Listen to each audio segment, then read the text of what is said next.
Entrevistas exclusivas.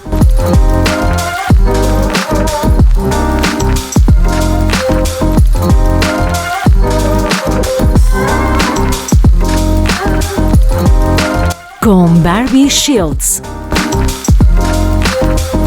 Estudio Caliente Producciones. Llevo tantos años tras el mismo sueño.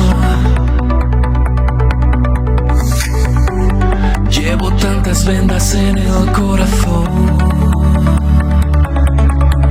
Seré el mejor, brillando más que las demás estrellas. Un campeón que deja que mate al perdedor. Seré el mejor, llevando al resto siempre tras mis huellas. Un campeón, mezclando fuerza, lucha y pasión. He surcado mares grises y profundos. Muy buenas, estamos nuevamente en el Hotel Don Pío de Madrid, donde su querida directora, Doña Estrella, nos concede sus instalaciones para hacer entrevistas tan fenomenales como hoy a David Alemán. Hoy en Estudio Caliente Producciones tenemos nada más y nada menos que a David Alemán, una cara muy conocida por todos ustedes, sobre todo por el programa en el que lleva, creo que son unos 2 años. 3 años. 3 años ya, de Código 10, en Mediaset, en 4 Televisión. David fue modelo, actor, bueno, actor creo que todavía sigue en ello. Bueno, gracias por acudir. Gracias a ti por invitarme, estoy encantado. Nos conocemos de la época de cuando él fue Mister Madrid, que quedó finalista para Mister España, y desde entonces pues tiene un recorrido en televisión bastante suculento, bastante interesante, que quiero preguntarle a él que nos hagas un pequeño recorrido, una breve bio, desde los primeros programas hasta Código 10, en el que estás ahora ya casi 3 años. Yo he pasado como 2 fases, o incluso 3 diría, en mi carrera profesional. Eso que estás contando fue en el 98. Mister Madrid, que ha llovido mucho, que la gente puede estar calculando ahí las edades, ¿no? Sí, bueno, que calcules lo que quieran, tienen que hacer muchos números ya. Sí. En el 98, entonces es verdad que empecé como modelo. Luego, a mí realmente me gustaba todo enfocado a la cámara, y es verdad que ese certamen me abrió puertas, un poco popularidad y hacer determinados castings que de otra forma a lo mejor no podía haber hecho. De ahí me hicieron un casting para salir de clase. La serie Salir de clase. La serie Salir de clase, que entonces era eso. Pues, un éxito rotundísimo. Un éxito brutal, era todos los días, con muchísimo éxito, hacíamos audiencias de un 30 y tantos %. Sí. Eso ahora es impensable, pero entonces pues eran las cifras que se barajaban, ¿no? Y de ahí pues fui haciendo diferentes series, Calle Nueva, Academia Baile Gloria con Lina Morgan en prime time. Eso ya sí que era una barbaridad, porque ahí te veían a lo mejor 6 o 7 millones de personas. En televisión española. En televisión española. Y luego, ¿cómo fue? Luego pasé a Hay una carta para ti. Bueno, hice muchas más series, ¿no? Esas son las más importantes, pero hice muchas más series y capítulos y demás. Incluso en cine también. Pero luego me llamaron para Hay una carta para ti, no, estaba en Antena 3 con Isabel Gemio. Eso es. Y ahí ya miraba cámara. Era una especie, teníamos que... Ahora lo hace Telecinco, sí, Jorge Javier Vázquez, exacto, es muy parecido. Exacto, muy pero parecido. Todo empezó eso en el 2001, creo que era.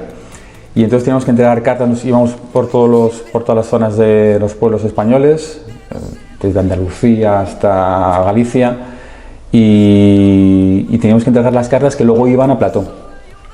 Y ahí ya teníamos que mirar a cámara, teníamos que de alguna forma comunicar, y a mí eso me gustó mucho. En vez de interpretar un papel, ya comunicar a cámara. Y a partir de ahí yo creo que fue un salto un poco la transición a presentar. Me llamaron para una cadena de televisión que se llamaba Telecorazón, en el que hacíamos todo tipo de programas. De ahí luego a Marca TV, hice programas deportivos, de baloncesto, de Fórmula 1 y luego también noticias en general de deportes, sobre todo de fútbol evidentemente. De ahí a 13 TV, donde empecé con Nieves Herrero haciendo un magazine los domingos. Y ahí también hubo otro salto, que se acaba ese programa y me dicen en 13 TV que haga otro programa que se llamaba Detrás de la Verdad, que era un programa de sucesos. Y ahí ya fue donde me empecé ya a ir por la vía de los sucesos, porque ese programa funcionó muy bien en 13. Me llamaron entonces de Telecinco para hacer la crónica de actualidad de sucesos en Sábado Deluxe, que es verdad que era de corazón y que había muchas entrevistas, pero también había un espacio de sucesos, sobre todo empezaron con el caso de Diana Kerr, y me llamaron para que yo hiciera esa parte, que funcionó muy bien. Luego estuve en Telemadrid también con otro programa, Tras la pista, también de sucesos, que lo simultaneaba con Sálvame Diario, donde también seguía haciendo la crónica de sucesos de forma diaria. Y todo eso me fue llevando hasta que en Mediaset me llamaron para un programa nuevo, se llama Código 10, es de una especie de true crime. Vamos a cuidar muy bien los casos y nos gustaría que estuvieras con nosotros. Y dije que sí con los ojos cerrados, evidentemente. Totalmente. Es verdad que luego ese programa, que es en el que estoy ahora junto con Nacho Abad, se cambió mucho. Empezábamos siendo un true crime y luego empezamos a incluir temas de actualidad que funcionaban muy bien, y al final ha ido derivando a prácticamente temas de actualidad. Y ahora la actualidad está en la política y en los casos de corrupción que afectan al gobierno. Que es un gran suceso también. Que efectivamente es un suceso, porque nosotros corrupción dábamos siempre, no son todo asesinatos, sino también investigación. Y lo que hay ahora es una gran investigación de la UCO o de la UDEF en el caso de Zapatero, es decir, que al final siempre es algo que está muy relacionado con lo que estábamos haciendo desde el principio, ¿no? Que es la investigación policial. Y de ahí te ha llevado a tu segundo libro que tenemos aquí, que sale justamente este 10 de junio, que asoma, sale a la luz, El crimen de Maje. Precisamente es uno de los casos que tú también llevaste como sucesos en televisión. Y es curioso cómo se te encamina la vida presentando sucesos, y te haces un gran experto y adquieres de manera ya natural una capacidad y unas cualidades como experto que llama la atención. Entonces, yo incluso le pregunté a tu hermano Carlos, digo, ya hace unos añitos, digo, oye, David, ¿ha estudiado algo de criminología también? Porque es que incluso en el lenguaje que tratas, pues es muy ávido, ¿no? Me han dicho muchas veces eso de... abogados a lo mejor me han dicho, ¿cómo se ve que tú sí sabes de lo que estás hablando? Y realmente es que me he empapado mucho a lo largo de todos los programas, desde ese programa Detrás de la Verdad en 13 hasta ahora, hasta Código 10, como he pasado por muchos programas de sucesos, y en ellos siempre ha habido muchos profesionales, expertos y buenos profesionales en la materia, ¿no? Muchos abogados, muchos policías, muchos criminólogos. He estado pues con Paco Pérez Avellán, ahora con Nacho Abad, pero abogados han pasado prácticamente todos, entonces, y muchos policías que me han ido diciendo cómo son las investigaciones. Entonces al final, claro, te vas empapando. Pero... Yo soy como una especie de esponja que voy acumulando todos los conocimientos y bueno, de alguna forma luego intento transmitir siempre con mucho rigor cuando hablo al público de toda la terminología e intentar ser lo más riguroso posible y ceñirme lo máximo posible a los términos y a las leyes, ¿no? Para que la gente entienda de qué estamos hablando. Claro, pero una cosa es un buen comunicador, que lo eres, y otra cosa es que te empapes y te hagas un experto, como es en tu caso también. Entonces, no es fácil, porque un comunicador, un presentador lo puede ser de cualquier cosa en un momento dado. Pero te has especializado mucho en esta rama. Claro, no es lo mismo hacer un magazine en el que tocas un poco todos los palos y bueno, vas de puntillas por todos lados, que cuando estás presentando un programa especializado en sucesos. Ahí ya tienes que bajarte a tierra, ¿no? y empaparte bien de todo, ¿no? Ya no es pasar de puntillas, ya estás ahí instalado en el suceso. Y luego además ha habido casos tan grandes en el que prácticamente todos los programas hablábamos de ese suceso. El crimen de Maje se ha tratado de principio a fin. Pasó con Diana Kerr, pasó con Ana Julia Quezada, pasó con Bretón. Son casos tan mediáticos en el que estás tan sumergido en ese caso que lo sabes absolutamente todo. Y en el crimen de Maje especialmente me ocurrió igual. Claro, tienes sumarios, tienes declaraciones, tienes los audios, tienes absolutamente toda la información, y luego es un crimen que yo creo que es una historia muy interesante. El personaje de Maje es... Me imagino que a ti te pasará. Me pasa, como si... Claro. Bueno, David lo dice porque como sabe que soy experta en conducta criminal y Claro, antes hablamos... me imagino que sí. te pasará que te resultará Maje un personaje apasionante. Sí, y ahora te digo, también porque normalmente la gente tiende a pensar que más matan los hombres que las mujeres y es un gran error. Entonces, incluso bueno, en Estados Unidos hay estudios que la mujer es igual, incluso, o sea, eso no es de mi cosecha, pues, por favor, es igual o superior al hombre la maldad. Lo que pasa es que la forma de matar es distinta completamente. Entonces, dices algo sobre este libro, sobre el caso, que me llama mucho la atención, que dices que era muy cobarde para matar ella misma. Normalmente las mujeres hacen eso, o sea, lo encargan, o lo hacen directa o indirectamente, pero más indirectamente. Y la pregunta es, ¿por qué? De todos los casos que conoces, ¿por qué este te llama más la atención y por qué escribes sobre el caso Maje concretamente? Hay muchos casos que me han llamado la atención, no solo el de Maje. Por ejemplo, el de Asunta Basterra también me impactó mucho, ¿no? Lo que pasa es que cuando hay niños de por medio, a mí como... O sea, un asesinato nunca te puede gustar, pero cuando hay niños de por medio todavía... peor, ¿no? Me parece que el crimen de un niño es terrible y no me atraía tanto el profundizar sobre esa historia. En el caso de Maje, repito, porque Maje me parece un personaje a tratar de forma individual, es decir, es como hay que estudiar esta mujer, hay que estudiar este personaje, cómo es capaz de manipular tanto a los hombres, a todo su entorno, hasta el punto de que alguien sea capaz de matar por ella. Me parece impresionante, ¿no? Entonces quería un poco sumergirme en su vida, saber cómo es capaz de hacer todo eso, y también en la de Salva, ¿no?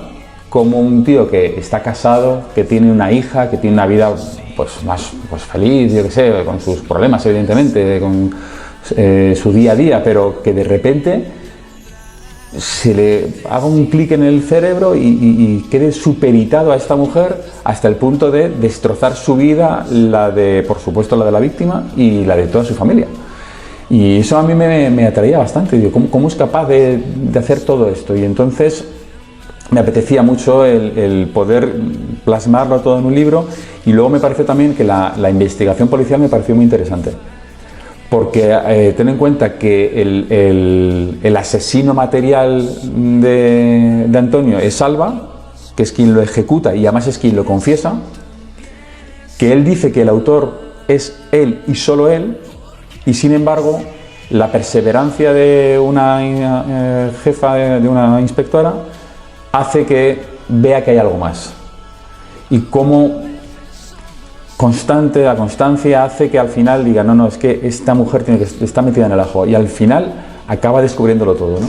Es que yo te agradezco este libro mucho porque este perfil se da muchísimo más de lo que se imagina, porque vamos a ver, aquí me pueden criticar, me pueden decir de todo, pero ya en los cursos que imparto y las discusiones que tengo con grandes profesionales, es curioso que me den la razón, en el sentido de este personaje se da muchísimo, pero lo que está, digamos, oficializado a dar en medios de comunicación es más el hombre hacia o contra la mujer, y es como más tabú la mujer hacia el hombre o contra el hombre, pero el hecho de que sea tabú o que lo hagan tabú no significa que no exista. Que no exista, claro, evidentemente. Entonces, para mí esto creo que es un libro que creo que es un caramelito a leer, es una joya, y te puede dar, o sea, a muchas personas que realmente estén pasando por una situación delicada, pueden descubrir más allá, y creo que a pocas palabras, buenos entendedores. He pretendido hacer un libro ligero, es decir, tampoco... Sí, he querido es hacer ligero. una historia, Sí. fíjate que tampoco es muy grueso, son 200 y pico páginas, porque no quiero... Y sencillo de leer. He querido ir al grano. Muy He sencillo. querido contar la historia de Maje por un lado, cómo conoce a Salva, cómo se juntan, la relación que tienen entre ellos y cómo empiezan a planear ese crimen. ¿Por qué lo planean? ¿Por qué ella quiere matar a su marido? ¿Cómo lo planean y cómo lo ejecutan? Y luego intentar también, no sé si habré sido capaz, espero que sí, intentar ponernos en la piel de Salva, ¿no? Una vez que lo ha ejecutado, lo que siente él. Ten en cuenta que, claro, vemos al asesino de las películas como un tío malvado, psicópata. Salva no lo es.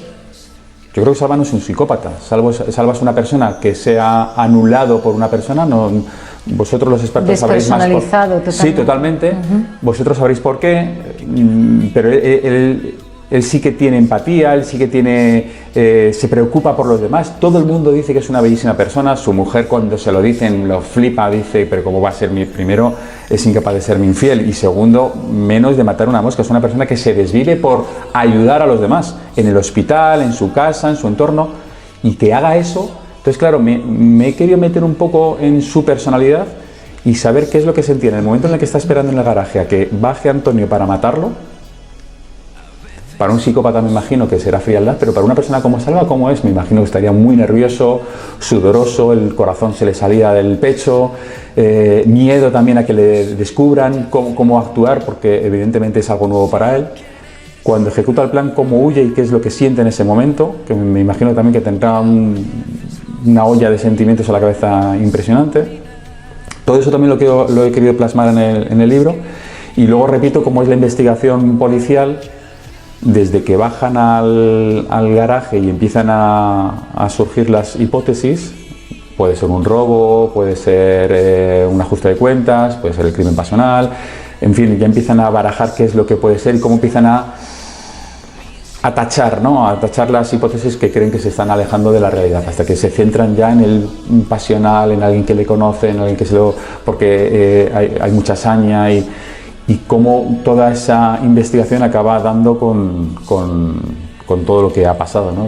Siempre se habla del inductor, que en este caso es la inductora, y el inducido o los inducidos, ¿no? Los delirios compartidos.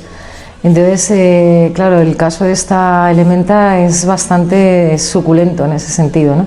Que tenga esa capacidad, y además la portada, que es una tela de araña, no sé si se verá bien, luego lo acercaré un poco más, es una tela de araña precisamente por eso, ¿no? Por cómo tejen su tela de araña y cómo no solamente puedes atrapar a uno, puedes aquí atrapar a los que estaría quieras. Ella y todos estos aquí, todos sus amantes y todo eso. Y todo el séquito de los inducidos, en este caso. Ten en cuenta que Maggi intenta con otro amante lo mismo que consigue con Salva, que es que ejecute el asesinato, lo intenta con otro amante y no lo consigue. Claro. Es decir, que ella tiene a su disposición una cantidad de hombres que va simultaneando y que ellos no lo saben, que simultanea todas esas relaciones. Ellos se creen que son los únicos, que son los elegidos por ella, cuando realmente a ella le da igual uno que otro. Son cosas. Son peones que los utiliza para darse placer a sí misma, para el sexo, y luego para sus intereses. En este caso ella quiere deshacerse de su marido y entonces dice, bueno, pues tengo aquí una serie de súbditos y uno de ellos me tiene que valer. Lo intenta con uno, que al principio parece que le va a decir que sí, hasta que dice, denúncialo. Y luego lo intenta con Salva y Salva le dice que sí. Es decir, a la segunda... Y todo esto al margen, a las espaldas del marido, que jamás se puede pasar por la cabeza ni imaginar lo que está haciendo. Ten en cuenta que ese fin de semana, no, ese mismo día, está con él en la playa, con el marido. Se pasan un día de excursión en la playa, como cualquier persona que estuviera ahí, pues vería a una pareja de enamorados, recién casados, porque no hacía ni un año que se habían casado, y ella sabía que esa noche se iba a ejecutar el plan. Y de hecho, cuando llegan de la playa, que llegan a casa, ella pues le prepara la cena, le prepara una empanada, le parte la mitad, le dice, esta te la quedas, yo me tengo que ir a trabajar. Era mentira, no se iba a trabajar, se iba con otro de sus amantes a comer la otra mitad de la empanada que había hecho. O sea, esa es la frialdad de esta mujer. Las personas son cosas, las personas las cosificas, y además la diferencia de un psicópata, porque claro, lo que estás describiendo es el perfil psicopático perfecto del libro, y nunca mejor dicho, del libro. Por cierto, ¿dónde, a partir del día 10, dónde se puede adquirir? En todas las librerías. Eso Todas las librerías y por Amazon también. En Amazon, en la casa del libro, en el Corte Inglés, en FNAC, es decir, se puede adquirir en cualquier vía normal y en la que estamos acostumbrados todos a comprar los libros, pues ahí estará el crimen de Maje. Pues, bueno, eso que lo sepan, ya han tomado nota, ¿no? Otra cosita curiosa, a lo largo de tu carrera, creo que fue antes de ser modelo, antes de que fueras Mister Madrid, jugaste en el Rayo Vallecano y te propusieron ser futbolista profesional, ¿no? Bueno, era mi ilusión de pequeño era ser futbolista, como el 80% de los niños, ¿no? Y no se me daba mal y bueno, hice pruebas en unos equipos, en otros, y sí hubo un momento en el que me hicieron una oferta en el Elche, pero en ese momento fue cuando me llamaron también para lo de Mister Madrid. Había que decidir si irme a Elche a vivir, quedarme en Madrid, y decidí tirar por este camino. En lugar de recibir golpes en la cabeza y se ve que utilizar la cabeza para ser intelectual. Y al final, pues mira, no me puedo quejar, me va bien, no sé qué me hubiera pasado si me hubiera ido por otro lado. Yo qué sé, estoy a gusto con lo que estoy feliz, así que... volviendo al tema que estábamos hablando, entre tantos casos que has tratado, ¿cómo a título personal? Porque claro, hay casos que te impactarán más que otros y algunos te quitarán el sueño. A título personal, ¿cómo te afecta o cómo te ha podido afectar algún caso en el día a día? Si ha habido alguno que incluso hayas podido tener malos sueños e incluso hasta temor, porque claro, tratas con gente muy variopinta, estás hablando también, aparte de grandes profesionales como policías, abogados, etcétera, pero muchas veces en plató llevas pues algún asesino o cualquiera que haya salido de la cárcel, que sí que ha habido algún caso, prefiero omitirlo ahora, de la abogada de uno de los asesinos que cambió de abogada, y la abogada que tiene, creo además que te puse un mensaje y te dije, cuidado porque es una narcisista perversa muy peligrosa. Y luego resultó que sí, o sea, se estaba intentando engañar o no sé qué movida y no sé qué, no me las estoy tirando aquí de tirarme el pistola ni mucho menos, ¿no? Pero claro, me sorprendió y dije yo, pues nadie lo ve, nadie lo ve. O sea, fue incluso avisamos a otra de las colaboradoras que tenías en ese momento y la avisé y bueno, me llama la atención, ¿no? A mí me gusta el programa porque claro, para mí profesionalmente pues es muy interesante. ¿Cómo a ti te afecta a título personal que tengas que tratar a veces con asesinos o gente recién sacada de la cárcel? ¿Y hasta qué punto te ha podido generar en un momento dado miedo? Pues mira, es verdad que ahora, como ya han pasado muchos años desde que empecé con el tema de los sucesos, tienes una especie de coraza ya, que no te afectan tanto las cosas como me afectaban al principio. Yo cuando empecé me afectó mucho, por ejemplo, cuando tratamos el caso del pederasta de Ciudad Lineal, porque yo además tenía las hijas que tengo entonces tenían una edad parecida a las víctimas del pederasta de Ciudad Lineal. Ciudad Lineal está cerca de donde yo vivo, entonces se juntaba todo y yo ahí sí que me acuerdo que llegaba a casa un poco con miedo, ¿no? Porque además todos los casos que afectan a niños como que te llegan de una forma más al corazón, ¿no? Y ese caso fue el que más me impactó. Sí que llegó un momento que tenía miedo, mis hijas lo vivieron mucho, ¿no? Porque yo entonces estaba muy protector con ellas, evidentemente. Claro. Y claro, ten en cuenta que entonces se le declaró el enemigo público número 1 en Madrid. Era una carrera contrarreloj contra un tío que no paraba, que sus impulsos no era capaz de parar, por mucho que sabía que estaba en los medios de comunicación y que la policía le estaba buscando, y de repente a los 3 días ¡pum!, había otra víctima. Es decir, que se veía que el tío seguía y seguía, a pesar de que lo normal es que no dejaba enfriar los casos, como suele pasar en la mayoría de este tipo de personas, que enfría los casos para que la presión desaparezca o por lo menos aminore, y en este caso no, cada 3 o 4 días había una víctima nueva, ¿no? Y entonces había un poco de miedo.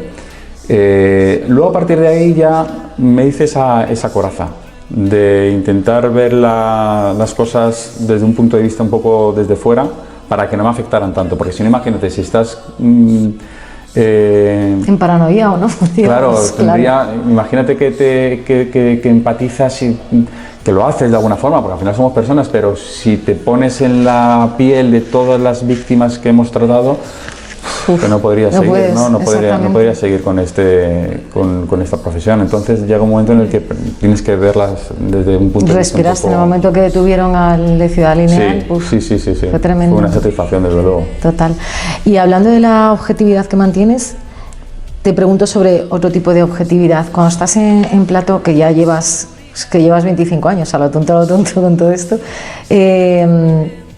¿cómo...? Porque claro, el plató que lleváis, tanto Nacho como tú, sois muchos, son muchos colaboradores, invitados, vais turnándose, pero detrás de las cámaras tú conoces a algunos muy bien y delante de las cámaras nace ese ego, ¿no? que cada persona que vive delante de una cámara le suele aparecer. ¿Cómo medias y cómo soportas y aguantas, porque es aguante muchas veces, el carácter de cada uno con ideales tan dispares, opiniones tan dispares, cuando hablan todos a la vez? No ya el sálvame, porque eso ya no es para hablarlo, pero en casos de programas tan intelectuales y tan sensacionalistas también a veces, ¿no? ¿Por qué no? ¿Cómo consigues mediar? Porque, claro, después de cámara o en los informativos, en la publicidad, pues habrá tiranteces también. Muchas veces las hay, sí. Claro. Hay otras veces que no. Hay otras veces que hay rifirrafes en directo, y yo creo que es lo más sano cuando hay rifirrafes por tema ideológico, pero que luego cuando llega la publicidad, esas dos personas que han estado debatiendo y enfrentadas, a lo mejor han estado acaloradas, llega la publicidad y hablan de otra cosa que no tiene nada que ver, y hay buen rollo. A mí me parece que eso es lo que tiene que pasar, me parece que es lo lógico. Tú puedes tener una ideología diferente a la mía, podemos debatir aquí, pero luego ya cuando termina el programa, pues podemos incluso irnos a tomar un café. Hay veces que no sucede eso, evidentemente, hay veces que hay rifirrafes y que luego eso traspasa el programa, y en la vida sigue ese rifirrafe. A mí eso es lo que no me gusta. Intento pararlo siempre, a veces con más suerte que otras. Intento parar sobre todo cuando hay enfrentamientos personales, cuando hay referencias personales. Yo creo que eso es lo que no tiene que pasar nunca. En un programa ahora de política, cuando estamos tratando la política, pues si hay desavenencias y hay disparidad de opiniones, que sean solo ideológicas, pero ya el decir, pero es que tú has hecho no sé qué, y en plan ya atacar personalmente, es lo que yo intento siempre parar, porque ahí ya trasciende a otro plano, y yo creo que eso al público no le interesa. A veces es muy complicado porque son debates muy encendidos. Yo ahí lo que hago es intentar velar por el espectador. Cuando hay dos personas que están hablando a la vez, incluso hay veces que se meten una tercera, una cuarta, y yo entiendo que la gente no se entera en casa, es ahí cuando tengo que ponerme firme. Incluso a veces he gritado, me he levantado, me he puesto de pie para callarlos, porque a veces es muy complicado, pero porque el espectador no se entera. Yo quiero que haya un debate encendido, quiero que esta persona opine una cosa y que opine la contraria, y que debaten y que se enfrenten, pero con un turno de palabra, y que la gente sepa lo que están diciendo y que vea las dos versiones, y que luego el espectador coja sus conclusiones. Pero si hablan los dos a la vez es imposible. Y eso es donde que yo ahí me intento poner serio. ¿Que haya debate encendido? Fenomenal. Yo estaré de acuerdo a veces con unos y con otros, evidentemente, tengo mi opinión, intento no mostrarla, y luego cuando ya estamos en publicidad o estamos fuera de programa o antes, pues si te digo la verdad, me llevo bien con todos los colaboradores que vienen al programa. ¿Alguna vez has pensado, has estado tan quemado que has dicho tiro la toalla? O sea, por lo menos pensártelo. No, tirar la toalla nunca, no, siempre hay que estar ahí dando el callo. Y te digo, ese programa es nuestro, eres el presentador y tienes que moderar, y tienes que sacarlo adelante, y tienes que hacer que la gente se entere, y entonces ahí yo sí que no tengo amigos. Si tengo que callar a uno, tengo que callar a otro, me tienes sin cuidado, los callo. No, nunca pensé tirar la toalla, no, muchísimo menos. Es mi profesión y tengo que hacerlo lo mejor posible. No, pero hay gente que de repente dices, pues quiero una vida nueva, y a lo mejor no le llena, ¿no? Yo estoy encantado con lo que hago. Estoy feliz con lo que hago. ¿Se te resisten muchos a los que pretendes llevar al programa? Sí, sí, hay algunos que son complicados, sí. Y lo intentas de mi manera. Bueno, sabemos a alguien que tenemos ahí en común, los dos, que ya llevamos un añito, a ver si lo conseguimos. El día, si lo conseguimos, y el que nos esté escuchando ahora mismo en la entrevista sabe muy bien por dónde vamos, si lo conseguimos, es que hay que celebrarlo. Desde luego, nos está costando, está difícil, sí. Está complicada la cosa. Por cierto, como todos saben, se llama David Alemán, y entonces la gente, es una curiosidad con tu apellido. Tu apellido se escribe alemán acentuado en la A en español. No, en la E. Es llana la palabra, es alemán. Exactamente, pero tu apellido realmente no lleva tilde. No, por eso, porque es llana, acaba en N, luego no lleva tilde. Claro, no lleva tilde porque venís de los orígenes que venís, está claro. Pero siempre te lo escriben como alemán. Claro, lo fácil es poner alemán, y de hecho a veces lo pones sin tilde y te la ponen, o en el colegio a veces te ponen la falta, como si no lo hubieras escrito bien. Tú dices alemán y te dicen alemán, y dices, no, que es alemán, y vale, David Alemán. Y, o sea, entiendo que es complicado. ¿En televisión ahora mismo no se te ponen la tilde o no? No la ponen. Intento, ¿ves? Aquí tampoco la ponen. Exactamente. No. Bueno, claro, porque va en mayúsculas. No, pero da igual. Uno deduce que a lo mejor es por eso. No, pero no la ponen en... De los que me conocen. Claro, puede decir también David Alemán. Sí, Suena bueno, también un poco... Pero no, intenta... Quien no me conoce si al final acaba poniendo alemán, y yo intento siempre corregirlo, tampoco me pongo muy pesado porque entiendo que es complicado, así que tampoco hago mucho hincapié. Pero bueno, sí, en la tele evidentemente, que es mi programa, pues me rotulan bien, y en el libro también, y en algunas cuando me hacen entrevistas también. Es sin tilde, es llana, acaba en N, no lleva tilde. Alemán. Alemán, muy bien, pues ha quedado clarísimo. A ver, la frase esta de las envidias sanas me parece un poco, no sé, la detesto un poco porque es como contradictorio, ¿no? Chocante. O sea, la envidia nunca puede ser bueno, no puede ser algo bueno. Pero en España, lamentablemente, una persona va a preguntar, oye, ¿esto es una envidia sana? Lo entiende. Yo sé que tú generas envidias profesionales. ¿Cómo llevas eso?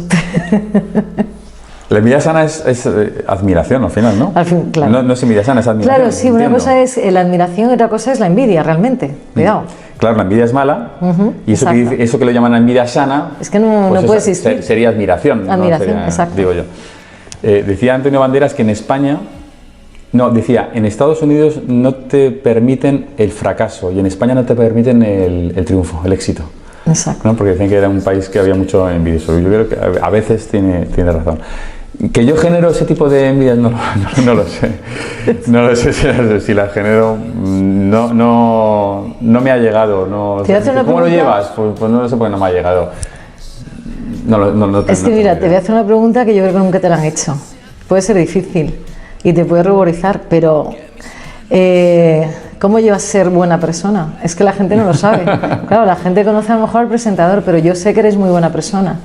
Entonces, bueno, eso al final es una educación que me han dado mis padres, ¿no? Y cómo tienes que ser en la vida.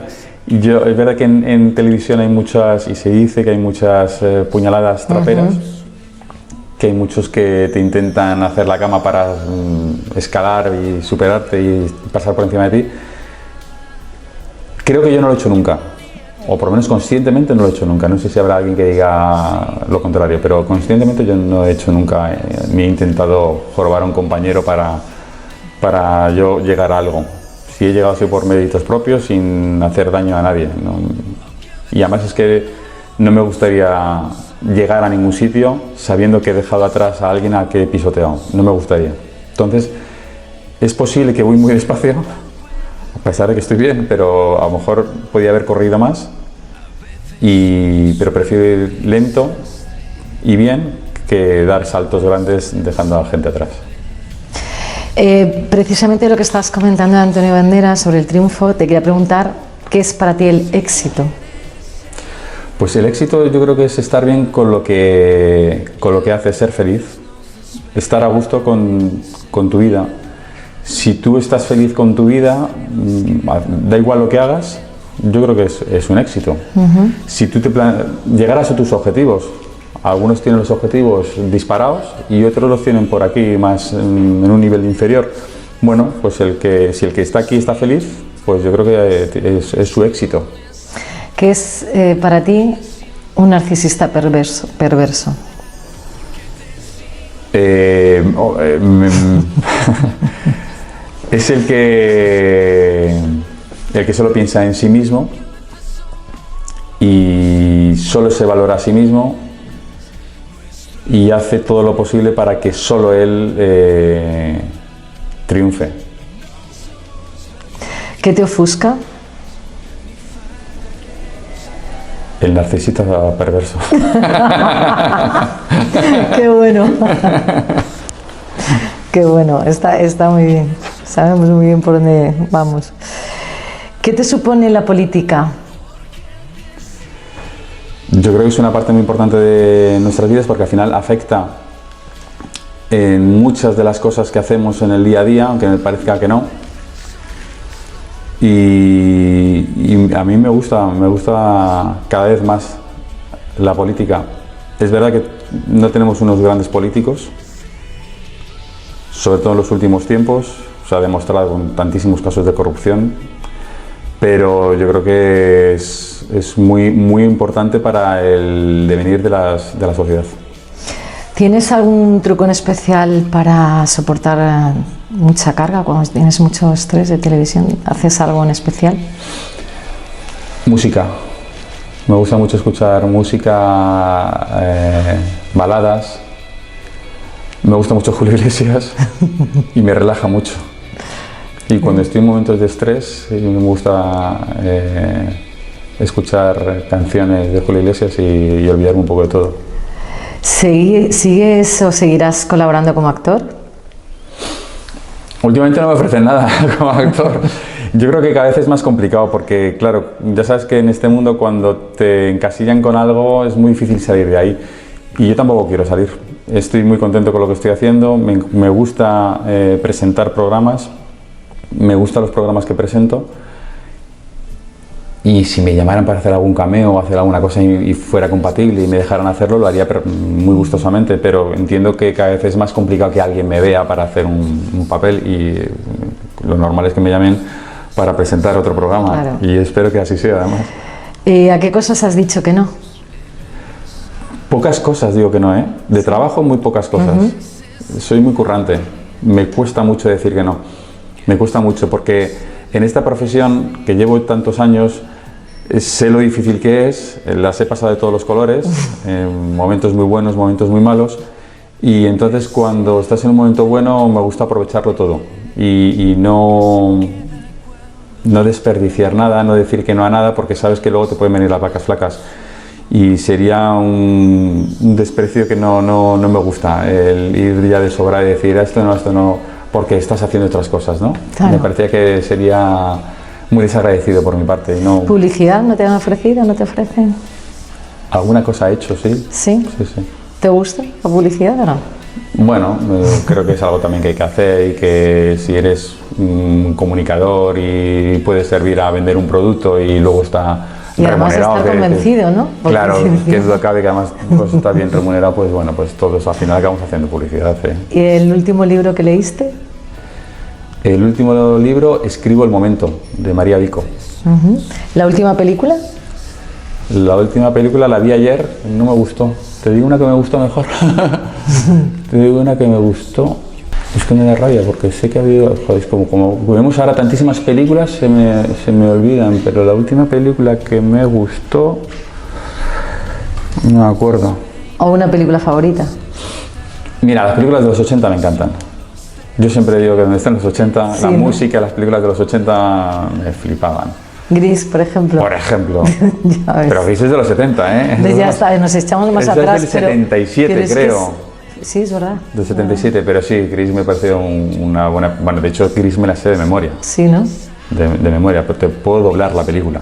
La vi tantas veces de pequeño que me la conozco, me la sé perfectamente. Pero todas las de Stallone de los 80 me gustaban, todas ese tipo de películas me gustaban mucho. Luego las de Robert De Niro, me gusta mucho Robert De Niro. Ahora, por ejemplo, Javier Bardem me parece uno de los, si no el mejor actor que hay. ¿Por quién o por qué lo dejarías todo? Por mi familia. ¿Un color? El azul. ¿Una frase? Aunque voy de negro, pero soy de azul. Otra cosa tenemos en común, el azul. ¿Una frase? Una frase, pues mira, hay una que es de Rabindranath Tagore, que dice que si lloras porque no ves el sol, las lágrimas te impedirán ver las estrellas. Yo creo que hay que conformarse siempre con lo que uno tiene y que hay que ver el lado positivo de lo que hay, todo relativo, y si tienes esto, pues intenta ser feliz con esto. ¿Y tu libro favorito? El crimen de Magge. Y ya por último, defíneme a David Alemán. Joder, defínelo tú mejor. Yo sé que hay gente que le gusta, sobre todo el narcisista, ¿no?